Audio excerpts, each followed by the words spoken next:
Mon Dieu, je vais donc écrire enfin ce qui m'est arrivé. Mais le pourrais-je? L'oserais-je? Cela est si bizarre, si inexplicable, si incompréhensible, si fou. Si je n'étais sûre de ce que j'ai vu, sûre qu'il y a eu, dans mes raisonnements, aucune défaillance, aucune erreur, dans mes contestations, pas de lacune, de la suite inflexible de mes observations, je me croirais un simple halluciné, le jouet d'une étrange vision. Après tout, qui sait? Je suis aujourd'hui dans une maison de santé, mais j'y suis entrée volontairement, par prudence, par peur. Un seul être connaît mon histoire, le médecin d'ici. Je vais l'écrire. Je ne sais pas trop pourquoi. Pour m'en débarrasser, car je la sens, moi, comme un intolérable cauchemar. La voici. J'ai toujours été un solitaire, un rêveur, une sorte de philosophe isolé, bienveillant, content de peu, sans écart contre les hommes et sans rancune contre le ciel. J'ai vécu seul, sans cesse, par suite d'une sorte de gêne qu'assignait en moi la présence des autres. Comment expliquer cela? Je ne le pourrais. Je ne refuse pas de voir le monde, de causer, de dîner avec des amis, mais lorsque je les sens depuis longtemps près de moi, même les plus familiers, ils me lassent, me fatiguent, m'énervent. J'éprouve une envie grandissante, harcelante de les voir partir ou de m'en aller, d'être seule. Cette envie est plus qu'un besoin, c'est une nécessité, irrésistible. Et si la présence des gens avec qui je me trouve continuait, si je devais non pas écouter, mais entendre longtemps encore leur conversation, il m'arriverait sans aucun doute un accident. Lequel? Ah, qui sait? Peut-être une simple syncope? Oui, probablement. J'aime tant être seule que je ne puis même supporter le voisinage. D'autres êtres dorment sous mon toit. Je ne puis habiter Paris parce que j'y agonise indéfiniment. Je meurs moralement et suis ainsi simplifiée dans mon corps et dans mes nerfs par une immense folle qui grouille, qui vit autour de moi, même quand elle dort. Ah, le sommeil des autres m'est plus pénible encore que leurs paroles. Je ne peux jamais me reposer. Quand je sens derrière un mur des existences interrompues par ces régulières éclipses de la raison. Pourquoi suis-je ainsi? Qui sait? La cause en est peut-être fort simple. Je me fatigue très vite de tout ce qui se passe par moi. Il y a beaucoup de gens dans mon cas. Nous sommes deux races sur la terre, ceux qui ont besoin des autres, que les autres distraient, occupent, reposent, et que la solitude harasse, épuise, anéantit, comme l'ascension d'un terrible glacier ou la traversée du désert. Et ceux que les autres contraires lassent, ennuient, gênent, courbaturent, tandis que les hommes les calment, les baignent de repos, dans l'indépendance et la fantaisie de leurs pensées. Ensemble, il y a là un normal phénomène physique, psychique. Les uns sont doués pour vivre en dehors, les autres pour vivre en dedans. Moi, j'ai l'intention extérieure courte et vite épuisée, et dès qu'elle arrive à des limites, j'en éprouve dans mon corps et dans toute mon intelligence un intolérable malaise. Il en est résulté que je m'étais attaché beaucoup aux objets inanimés qui prennent pour moi une importance d'être, et que ma maison était devenue un monde où je vivais une vie solitaire ou active, au milieu de choses, des meubles, des bibelots familiers, sympathiques à mes yeux comme des visages. Je l'en avais empli peu à peu, je l'en avais paré. Je me sentais dedans, content et satisfait, bien heureux comme entre les bras d'une femme aimable dont la caresse accoutumée est devenue un calme et doux besoin. J'avais fait construire cette maison dans un beau jardin qui l'isolait des routes, et à la porte d'une ville où je pouvais trouver à l'occasion les ressources d'une société dont je sentais par moments le désir. Tous mes domestiques couchaient dans un bâtiment éloigné, au fond du potager qu'entoure un grand mur. L'enveloppement obscur des nuits dans le silence de ma demeure perdue, cachée, noyée sous des feuilles des grands arbres, m'était si reposant et si bon que j'hésitais chaque soir pendant plusieurs heures à me mettre au lit pour les savourer plus longtemps. Ce jour-là, on avait joué Ségur au théâtre de la ville. C'était la première fois que j'entendais ce beau drame musical et féerique, et j'y avais pris un vif plaisir. Je revenais à pied d'un pas allègre, la tête pleine de phrases sonores, et le regard hanté par de jolies visions. Il faisait noir, noir, mais noir au point que je distinguais à peine la grande route, et que j'ai failli plusieurs fois culbuter dans le fossé. De l'octroi, chez moi, il y a 1 kilomètre environ, peut-être un peu plus, soit 20 minutes de marche lente. Il était 1 heure du matin, 1 heure et une heure et demie. Le ciel s'éclaircit un peu devant moi, et le croissant parut le triste croissant du dernier quartier de lune. Le croissant du premier quartier, celui qui se lève à 4 ou 5 heures du soir, et clair, qui est frotté d'argent, mais celui qui se lève après minuit est rougeâtre, morne, inquiétant, c'est le vrai croissant du sabbat. Tous les noctambules ont dû faire cette remarque. Le premier, fut-il mince comme un fil, jette une petite lumière joyeuse qui réjouit le cœur, et dessine sur la terre des ombres nettes. Le dernier répond à peine une lueur mourante si terne qu'elle ne fait presque pas d'ombre. J'aperçus au loin la masse sombre de mon jardin. Je ne sais d'où me vint une sorte de malaise à l'idée d'entrer là-dedans. Je ralentis le pas. Il faisait très doux. Le gros tas d'arbres avait l'air d'un tombeau où ma maison était ensevelie. J'ouvrai ma barrière et je pénétrai dans la longue allée de sycomores et qui s'en allait vers le logis, arqué en voûte comme un haut tunnel traversant des massifs opaques et contournant des gazons où les corbeilles de fleurs claquaient sous les ténèbres pâlies. Des taches ovales aux nuances indistinctes. En m'approchant de la maison, un trouble bizarre me saisit. Je m'arrêtai. On n'entendait rien. Il n'y avait donc pas dans les feuilles un souffle d'air. Qu'est-ce que j'ai donc? Pensai-je. Depuis 10 ans, je rentrais ainsi sans que jamais la moindre inquiétude m'eût effleurée. Je n'avais pas peur. Je n'ai jamais eu peur la nuit. La vue d'un homme, d'un maraudeur, d'un voleur m'aurait jeté une rage dans le corps et j'aurais sauté dessus sans hésiter. J'étais armé d'ailleurs. J'avais mon revolver, mais je n'y touchais point, car je voulais résister à cette influence de crainte qui germait en moi. Qu'était-ce? Un pressentiment? Le pressentiment mystérieux qui s'empare des sens des hommes quand ils vont voir de l'inexplicable? Peut-être. Qui sait? À mesure que j'avançais, j'avais dans la peau des tressaillements, et quand je fus devant le mur, aux avants clos de ma vaste demeure, je sentis qu'il me faudrait attendre quelques minutes avant d'ouvrir la porte et d'entrer dedans. Alors je m'assis sur un banc, sous les fenêtres de mon salon. Je restai là, un peu vibrant, la tête appuyée contre la muraille, les yeux ouverts sur l'ombre des feuillages. Pendant ces premiers instants, je ne remarquai rien d'insolite autour de moi. J'avais dans les oreilles quelques ronflements, mais cela m'arrive souvent. Il me semble parfois que j'entends passer des trains, que j'entends sonner des cloches, que j'entends marcher une foule. Puis bientôt ces ronflements devinrent plus distincts, plus précis, plus reconnaissables. Je m'étais trompé. Ce n'était pas le bourdonnement ordinaire de mes artères qui mettait dans mes oreilles ces rumeurs, mais un bruit très particulier, très confus cependant, qui venait, à ne point douter, de l'intérieur de ma maison. Je le distinguai à travers le mur. Ce bruit continue plutôt une agitation qu'un bruit. Un remuement vague d'un tas de choses, comme si on eût secoué, déplacé, traîné doucement tous mes meubles.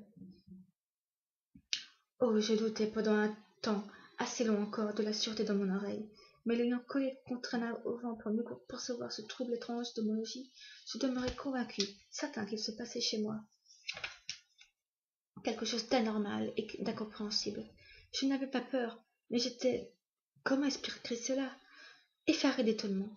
Je n'armai pas mon revolver, devinai fort bien que je n'en avais nul besoin. J'attendis longtemps, ne pouvant me décider à rien, l'esprit lucide, mais follement anxieux.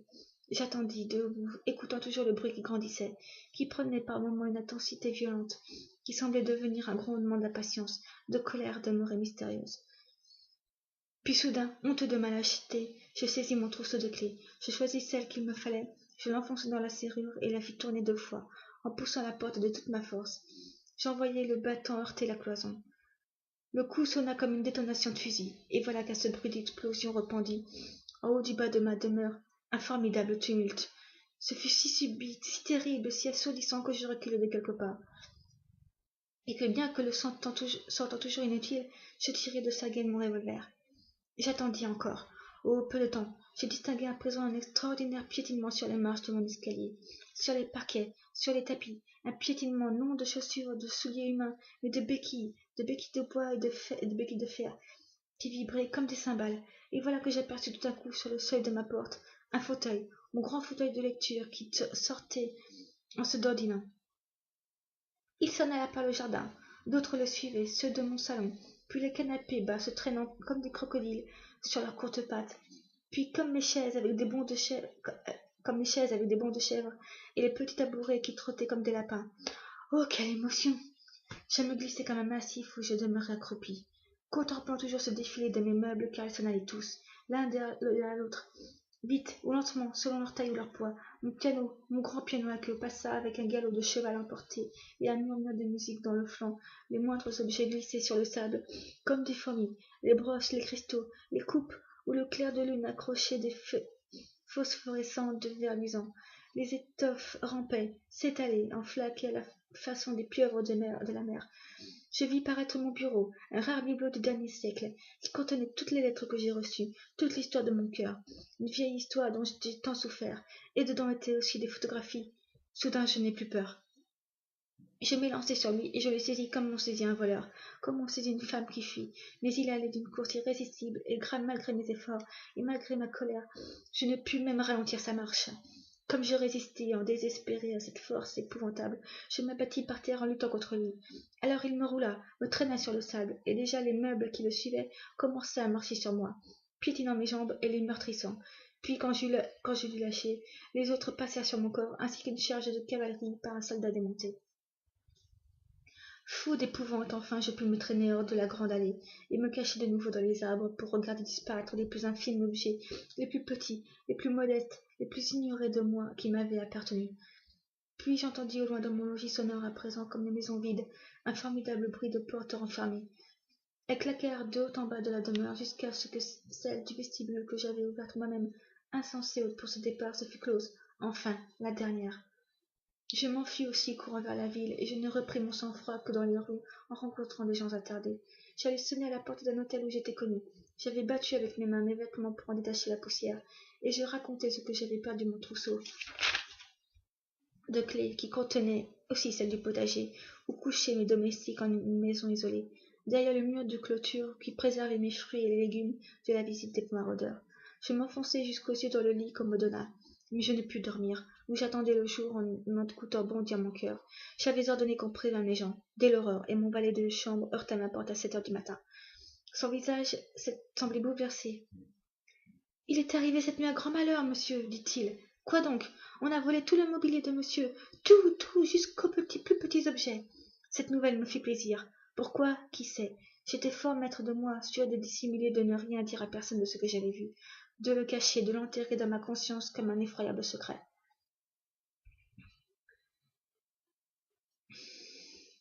Je répondis.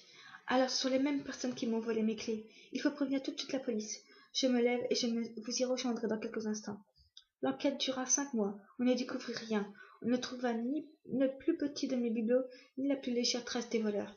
Parbleu, si j'avais dit que je savais, si je l'avais dit, on m'aurait enfermé, moi, pas les voleurs, mais l'homme qui avait pu voir une pareille chose. Oh, je sus me taire, mais je ne remeuble pas ma maison. C'était bien inutile, cela aurait recommencé toujours. Je n'y voulus plus rentrer, je n'y rentrai pas, je ne la revis point. Je vins à Paris, à l'hôtel, où je consultai des médecins sur mon état nerveux qui m'inquiétait beaucoup depuis cette nuit déplorable. Ils m'engagèrent à voyager. Je suivis leurs conseils.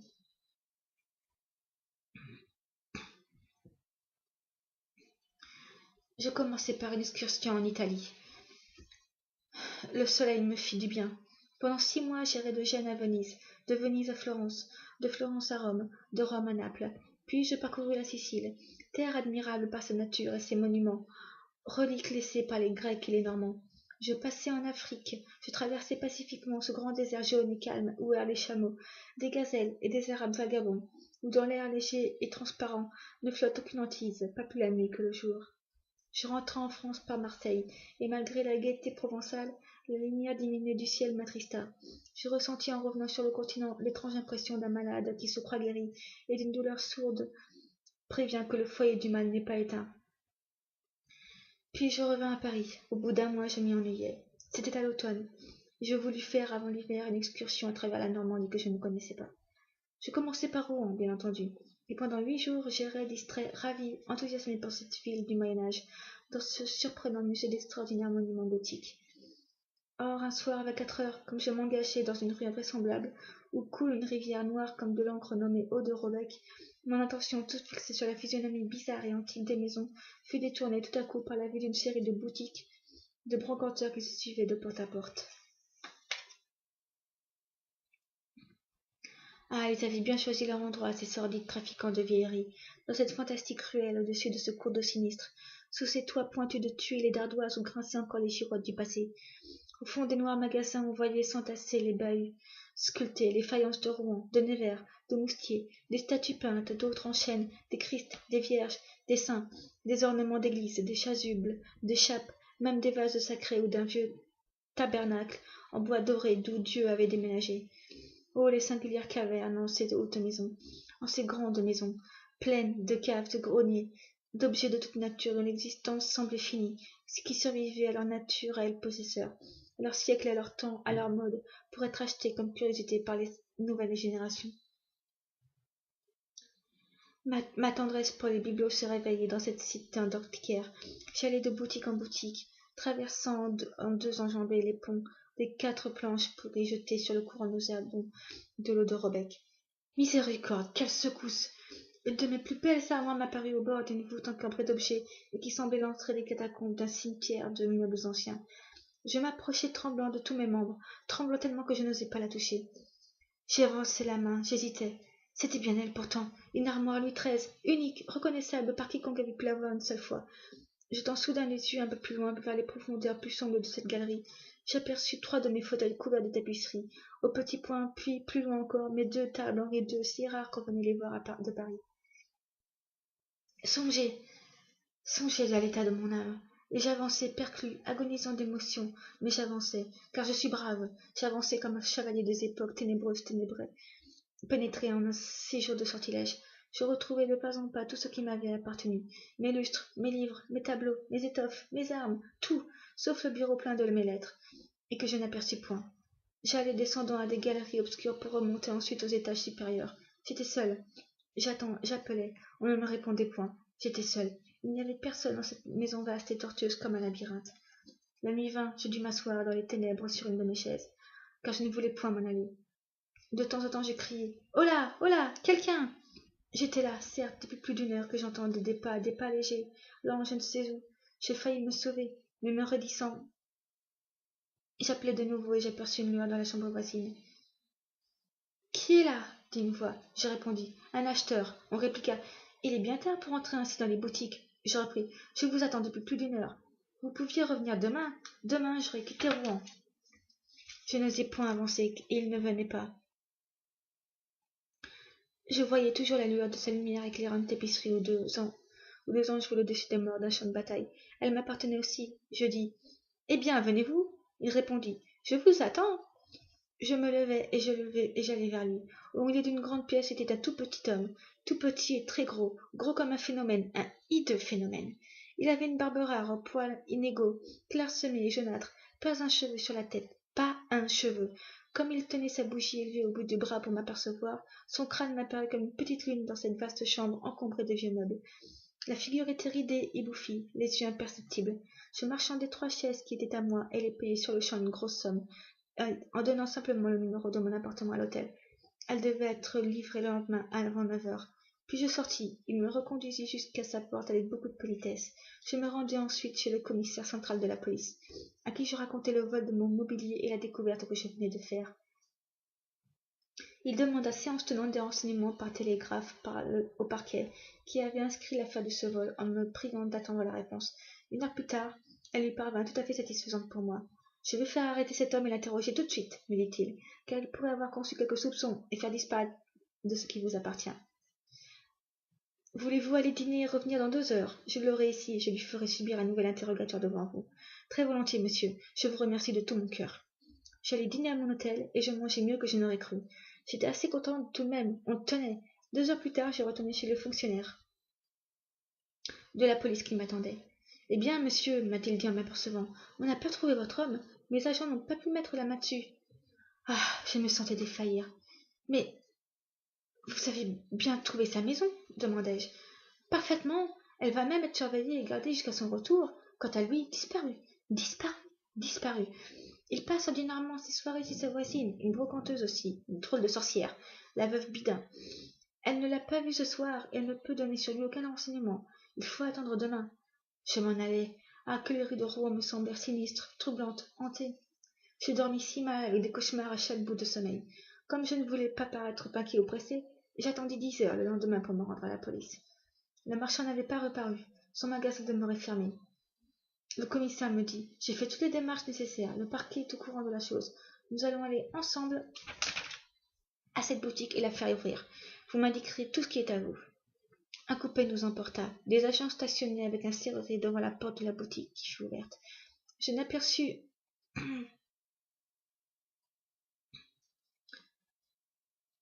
je n'aperçus en entrant ni mon armoire, ni même fauteuil, ni mes tables, rien de ce qui avait meublé ma maison, mais rien, alors que la veille au soir je ne pouvais faire un pas sans qu'on traîne mes objets.